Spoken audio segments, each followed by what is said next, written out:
Welcome to today's webinar with the title Miniaturisation to the Power of 2. Combine the advantages of RIGID-flex and HDI on your printed circuit board. And this is part 2 of that topic. The speaker of today's webinar is Verena Laukemann from our Technical Project Management. And now I wish you lots of fun and new information. Thank you. Also from my side, hello and welcome to our webinar today. My name is Verena Laukemann and I have been working at Würth Elektronik since 2012. For the past 5 years, I have been mainly involved with RIGID-flex applications.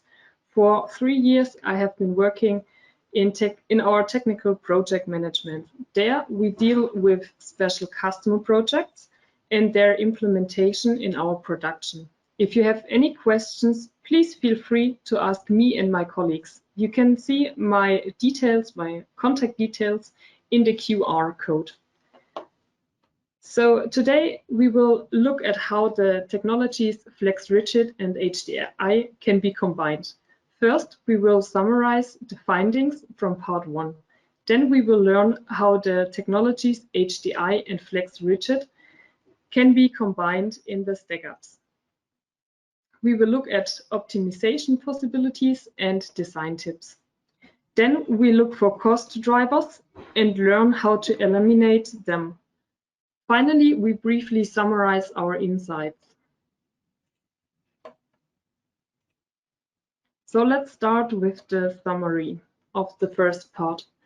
In the first part, we saw that the combination of HDI and RIGID-flex optimally combines the advantages of both technologies. We also looked at the different hole types, such as microwires and buried wires, and learned that by using them, space can be gained in the layout. The additional space can even reduce the size of the overall system. The RIGID-flex technology optimally supports this plan, as connectors and cable harnesses can be saved through the flex area. In addition, the enclosure space is optimally utilized in all 3 dimensions. In the first part, we also saw that specifications such as the aspect ratio or the filling have an influence on the design.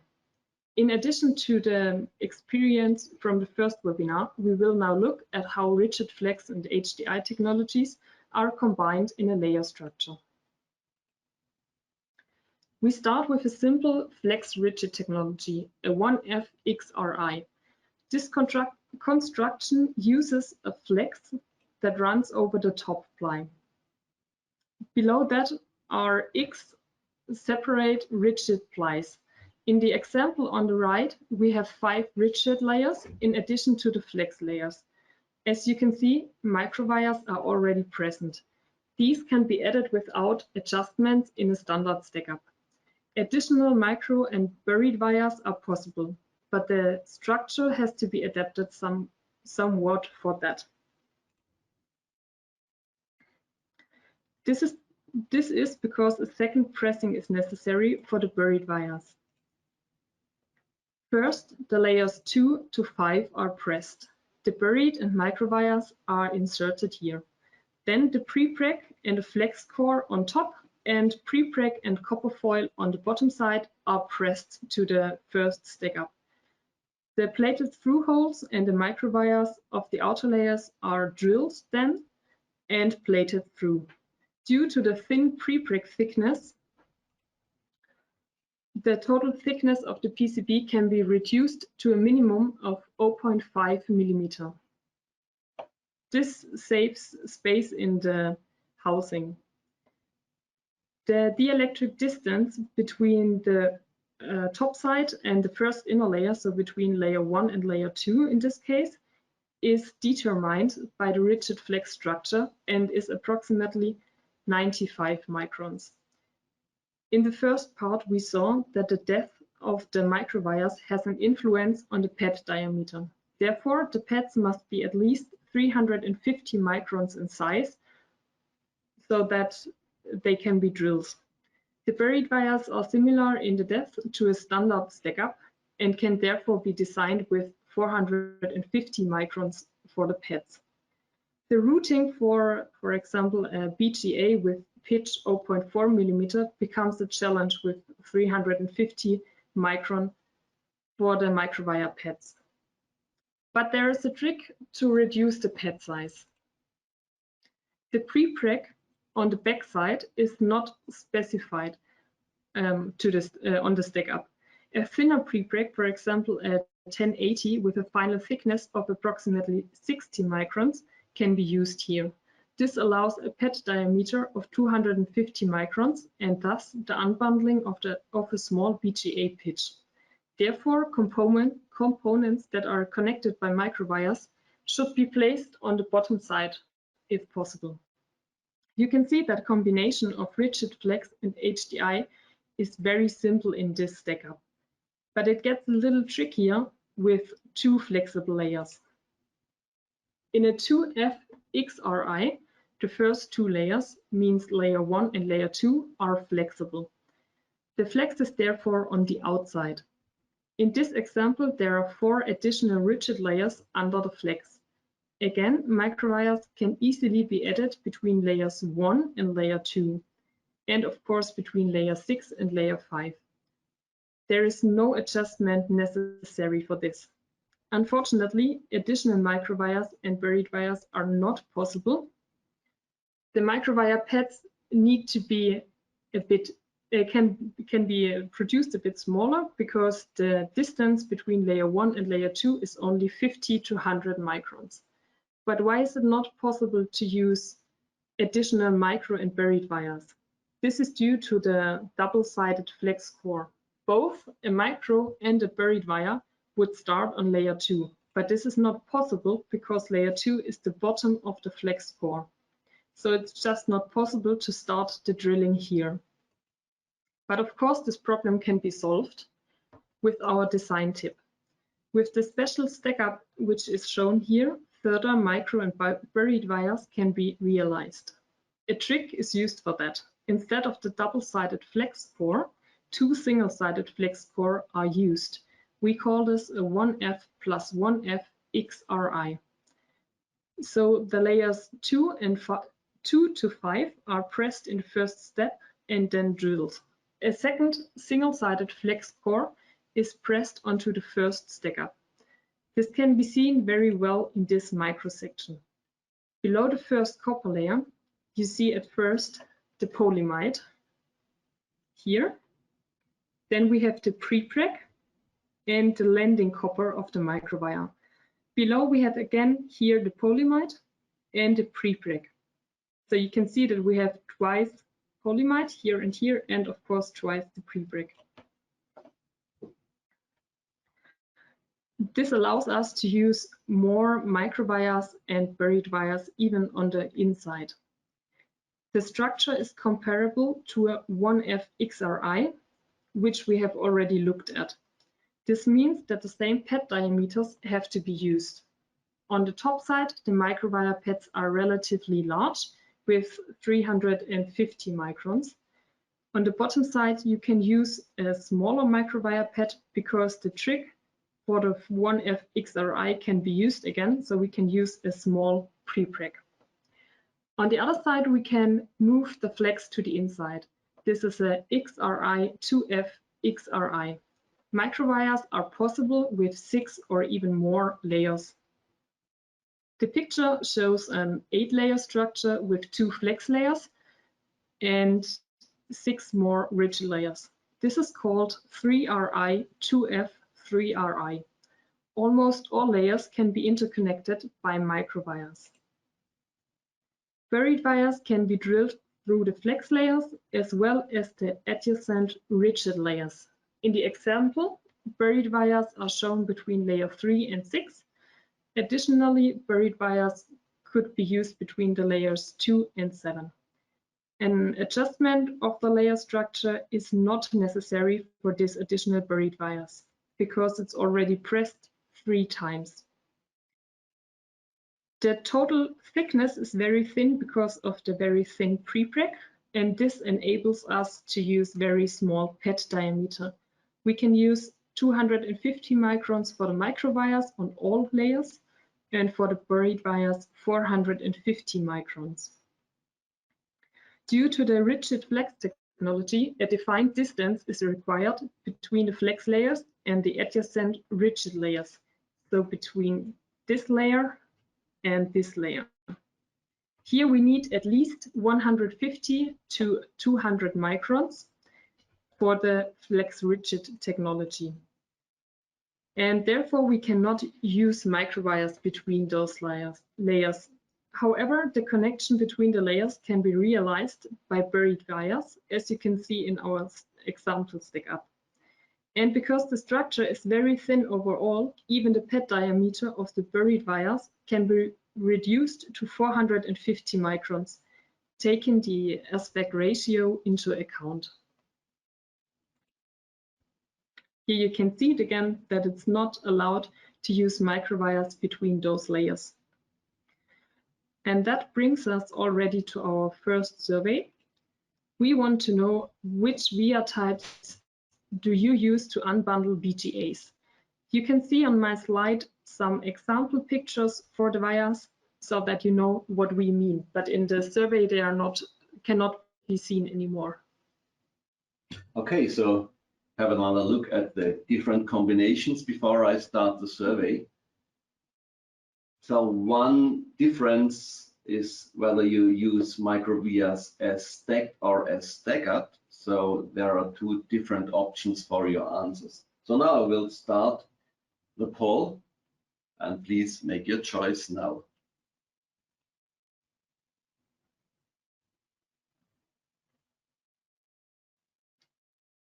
Okay, so we are already past 50% of participation. We will wait some more seconds, 5 maybe, and I will close the poll and show the result. Okay, so looks that most of you have decided, and I now will close the poll and show the result.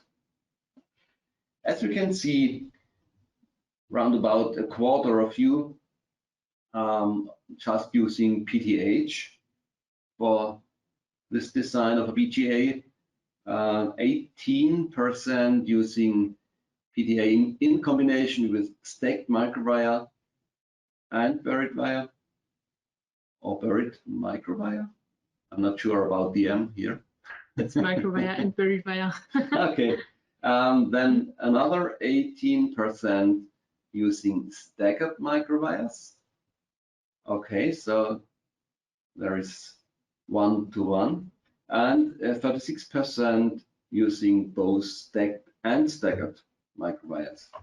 Okay, so thank you for your participation, and I think we will hear some explanations and tips from Verena now. Yeah, exactly. So we see very often that customers use stacked microwires on top of buried wires or on top of each other. And one reason for this is probably the unbundling of very fine BGAs.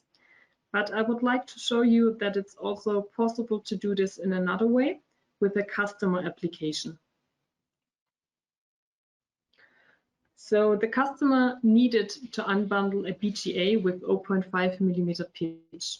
The BGA has 13 × 13 arrays and was to be placed on a highly complex rigid flex PCB.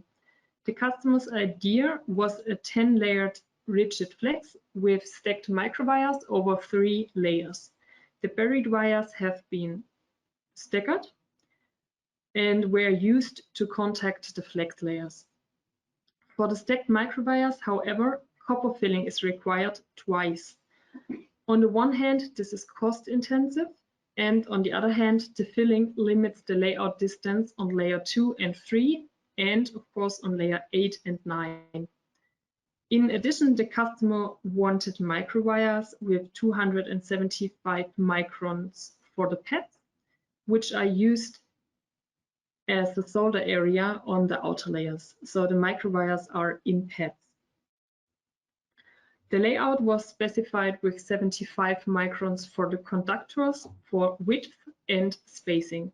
So all in all, the PCB was highly complex and correspondingly expensive. The only cost reduction was the elimination of the impedance control.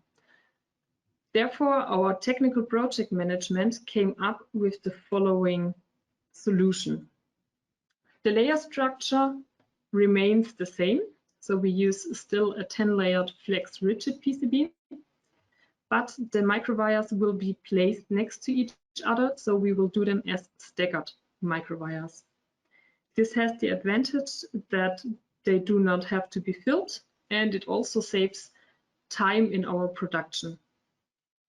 It also increases reliability and allows finer layout spacing. The buried wires were already staggered and will not be changed.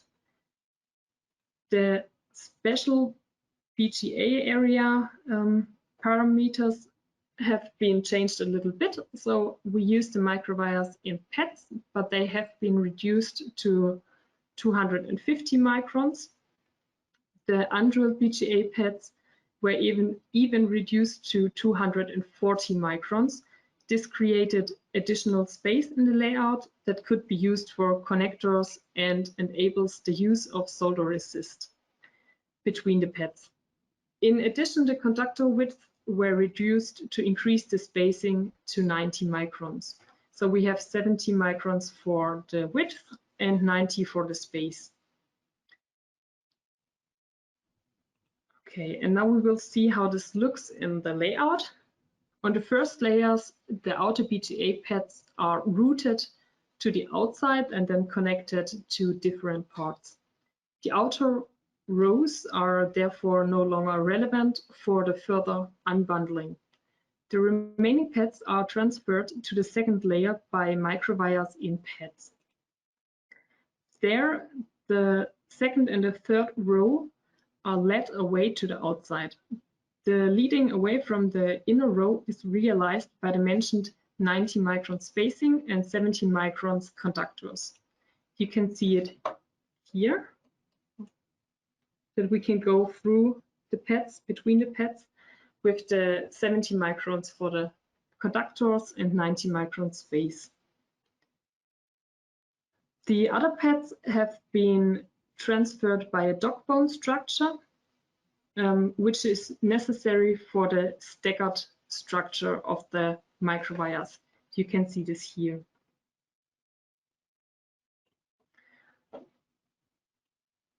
On the third layer, the outer pads are led away to the outside. The inner ones are again transferred via a dog bone structure to the copper layer below. And there they have been connected to buried wires to distribute the signals to the flex layers and the lower half of the layer stacker. In the 3D dimensional view, you can see how much space is created in the microwire by the microwires on the inner layers. In addition, the mentioned dog bone structure with its staircase-like shape is very clearly visible.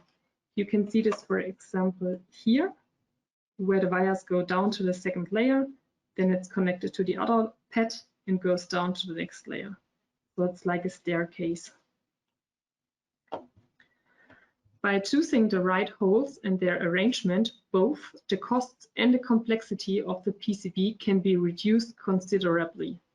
The same is possible with a BGA with 0.4 mm pitch. We will now have a look at a second application example. The initial situation is nearly the same as in the first example. The customer had BGA with 0.4 mm pitch and 138 pins. To unbundle this, the customer would like to use stacked microwires and staggered buried wires. The microwires are again in pads, and he also wants to use very fine structures.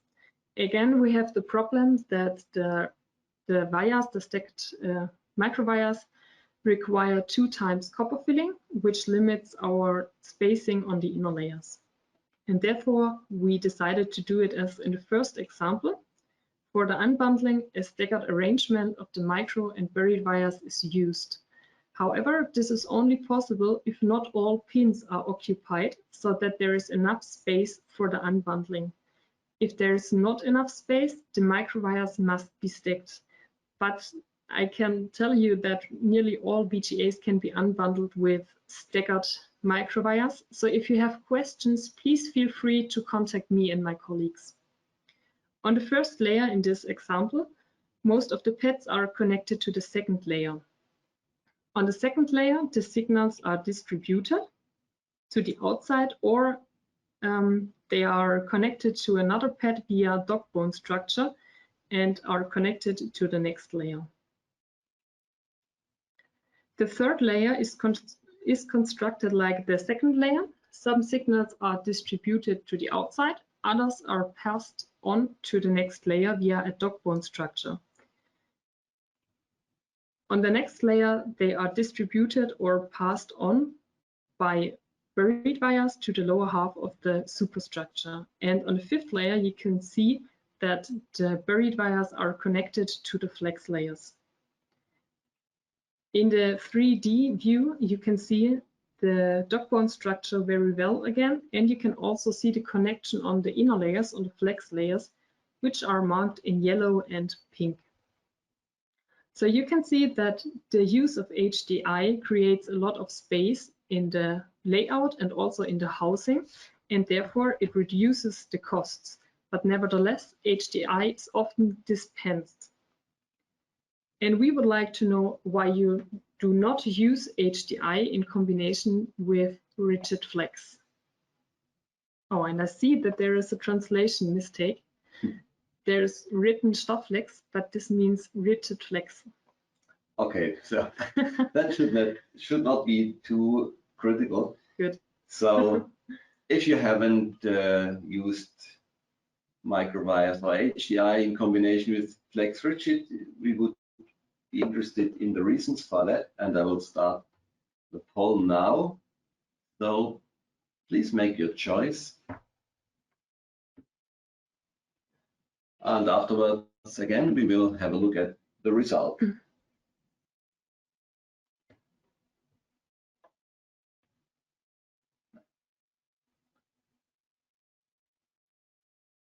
Okay. So we have passed 60% participation already. I will wait another 5 seconds, so please make your choice, and then we will see the results. Okay, seems that everyone has made his choice. I will close the poll now, and this is the result. A lot of participants say that they don't like HDI, I would say, as they are costly. 64% of you, so more than half of you, are afraid of the complexity and maybe don't have experience with that. So I would think we have an offer for you in that point. 36% say that HDI was not necessary. So that could be the case, but sometimes you just think that they are not necessary as you don't want to use them. Okay, so no others, and I'm just interested in the explanation of Verena to this result. Yeah, that's very interesting. The complexity is often a very high, an important topic, because some customers are afraid, as Andreas has mentioned before. But I think there is no reason for it. So just do it, just start it. And if you have any questions, please feel free to contact me and my colleagues, and then we will find a solution. The second point were the costs, and we hear that very often that the costs are important, and a lot of customers think that the costs are very high for the combination of RIGID-flex and HDI. But there are some options to optimize the costs, and that's what we will look at now. So the costs can be even reduced through HDI because microwires and buried wires can reduce the size of the overall system, and this reduces the costs of the overall system and saves also even more costs because connectors can be eliminated completely. In addition, the overall system is optimized by increasing the packing density and simplify, for example, the unbundling of a BGA. But the best thing about the combination of HDI and RIGID-flex is that the advantages of the RIGID-flex technology can also be used. For example, the housing space can be used in all 3 dimensions. This reduces the overall size of the system and reduces the cost of the entire system. In addition, the cost reduction through the advantages shows that there are even more possibilities for the optimization of the system and the costs. And we will now take a look at how we can do that with a customer example. So the customer approached us with a RIGID-flex PCB with 6 layers. The 2 outer layers, layer 1 and layer 2, were to be flexible. To connect the components, the customer needed a connection between layer 1 and layer 3 by vias, which should not contact the other layers, so we need to use microwires or even mechanical blind holes. In addition, the space in the housing was very limited, so the total thickness was not allowed to exceed 0.6 millimeter.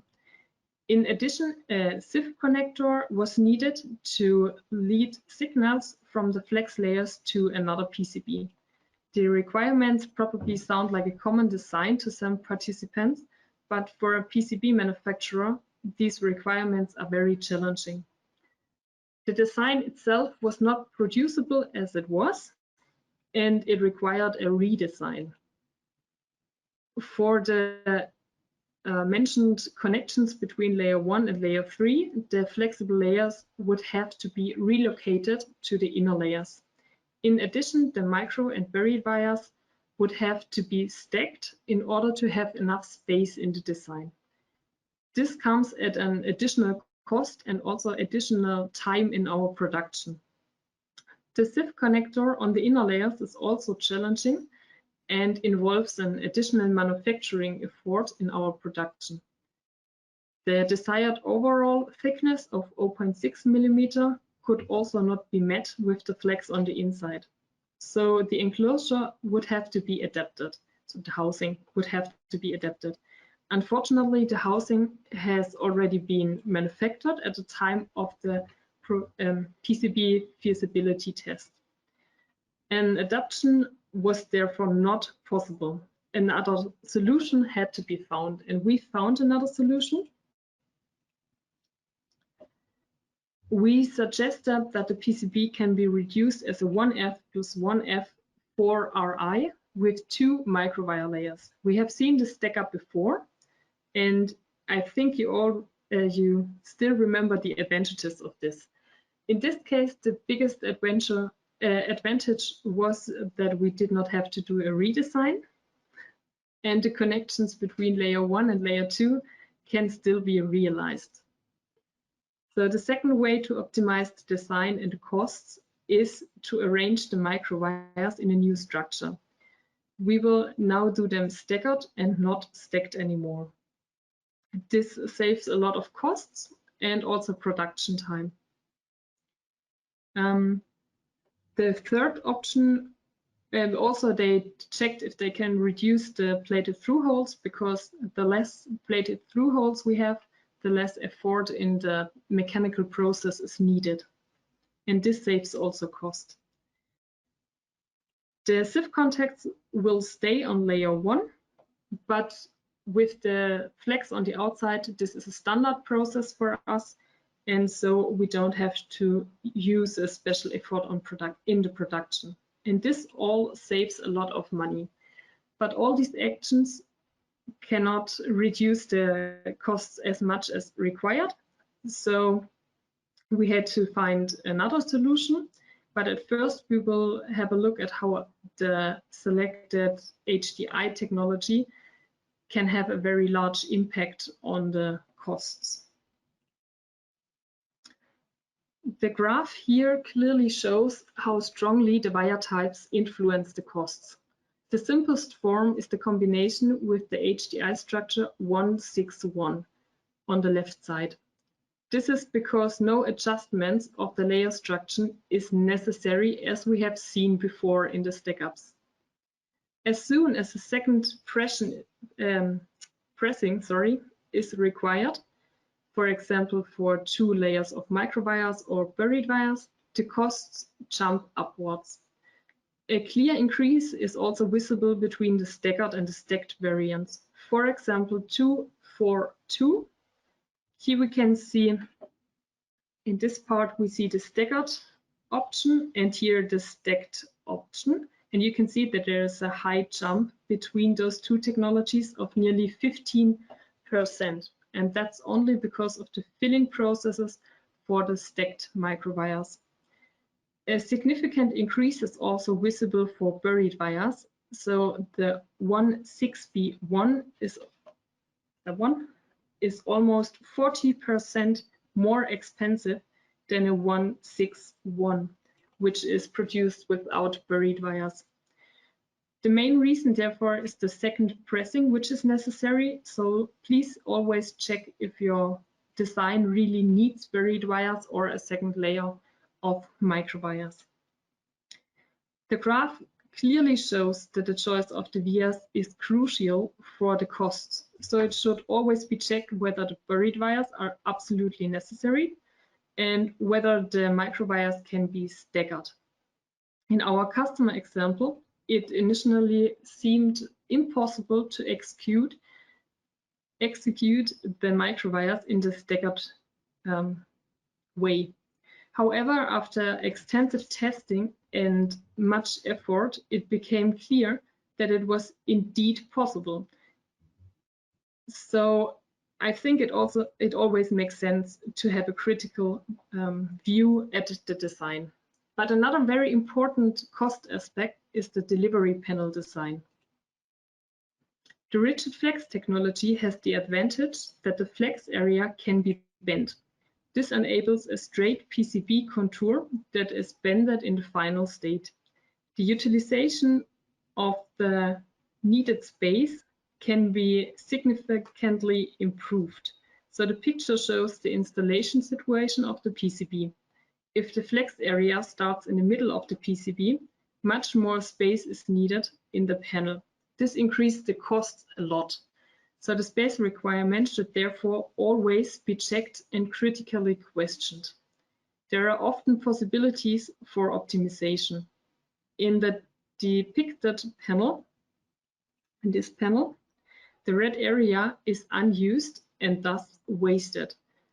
By adjusting the flex area and a nested layout, 4 PCBs can be produced on the same area instead of 1. The cost is then only a quarter of the original price. In the end, the customer did not have to adapt his design and the costs could even be optimized. So it is worth to take a critical look at the design and the specifications. And if you need our help, please feel free to contact us. Okay. So that's already all of our second part for the webinar. Today we looked at the possibilities of connecting HDI and RIGID-flex and how these can be realized. We also looked at some design tricks to simplify the design and to make the best use of the combination of both technologies. Finally, we looked at different approaches to reduce the costs and learned that it makes sense to critically question a design. All in all, there are many options to optimize the highly complex RIGID-flex and HDI technologies and to reduce the costs. We would be happy to support you in this. And I thank you for your attention. If you have questions, please feel free to contact me or to ask them right now.